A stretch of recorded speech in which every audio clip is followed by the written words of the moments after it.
Welcome to Empowered Echoes 8, where we delve into the meaning behind famous quotes.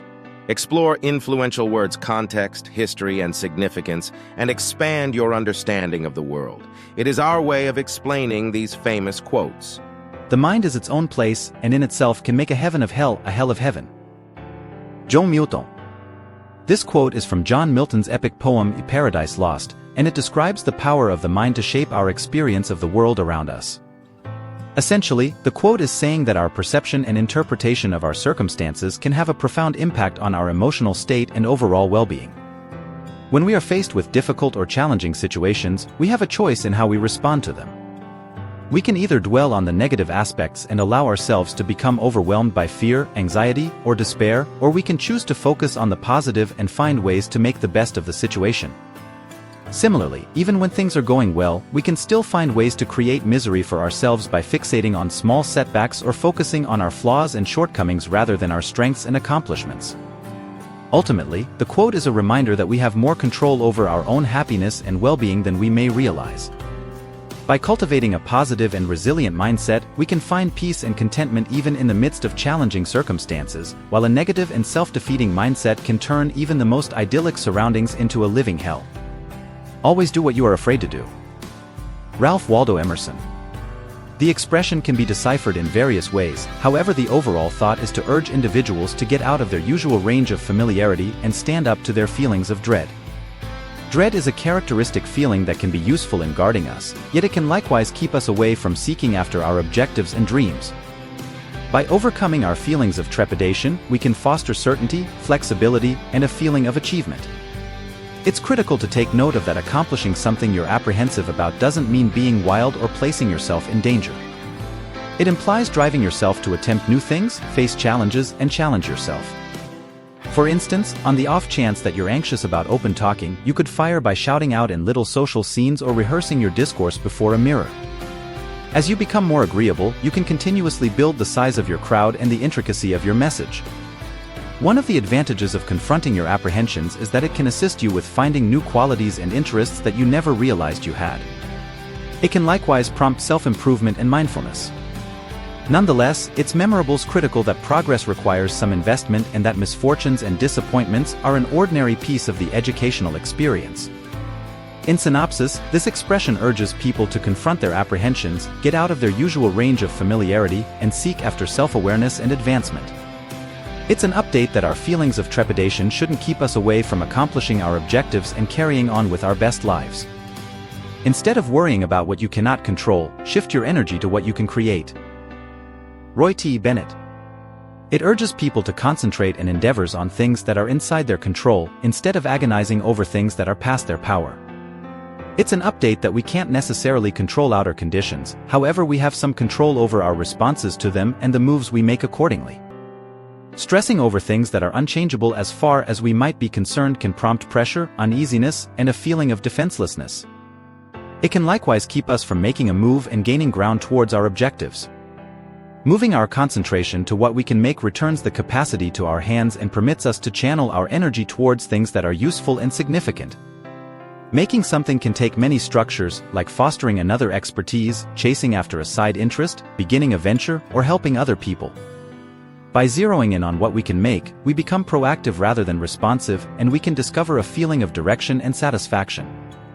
It's critical to take note of that moving our energy to what we can make doesn't mean disregarding or excusing things that are beyond our reach. It just means recognizing that we can't necessarily change outer conditions, yet we have some control over how we answer them and what we decide to zero in on. In Rundown, this statement urges people to zero in on what they have some control over and make, as opposed to stressing over things beyond their power. Thusly, they can channel their energy towards useful and significant pursuits and discover a feeling of direction and satisfaction. If you're reading this, congratulations, you're alive. If that's not something to smile about, then I don't know what is. Chad Sugg. It is a reminder to appreciate and be grateful for the gift of life. Life is a precious and fragile thing, and the fact that we are alive and able to experience the world around us is something to be celebrated.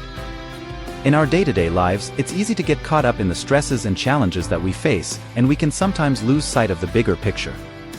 We may take for granted the simple fact that we woke up this morning and are able to enjoy the sunshine, breathe fresh air, and connect with the people and things we love.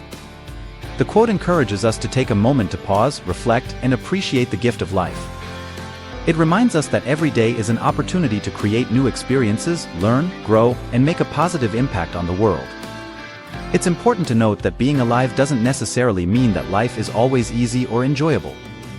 We all face our own struggles and hardships, but the fact that we are alive means that we have the opportunity to overcome these challenges and find joy and meaning in our lives. In summary, this quote is a reminder to appreciate and be grateful for the gift of life. It encourages us to find joy and meaning in our experiences, despite the challenges we may face along the way. When I was 5 years old, my mother always told me that happiness was the key to life. When I went to school, they asked me what I wanted to be when I grew up. I wrote down happy. They told me I didn't understand the assignment, and I told them they didn't understand life. John Lennon. It is areas of strength for that fulfillment is a focal piece of our lives that should not be disregarded or pardoned. As young people, we regularly have a more foolhardy viewpoint on the world and what we want from life. The guiltlessness and faultlessness of a youngster's mind grants them to see things even more clearly and center around what is truly critical. For this present circumstance, the speaker's mother trained them that euphoria should be a conclusive objective all through regular day-to-day existence. Regardless, as we become more seasoned, we are much of the time taught to focus in on achieving explicit accomplishments or pursuing explicit callings, rather than zeroing in on our own fulfillment. This is reflected in the speaker's contribution with school, where they were educated that euphoria was not a significant reaction to the subject of what they should have been the place where they grew up. The assertion challenges the social principles that emphasis on material accomplishment and external achievements over internal fulfillment and satisfaction.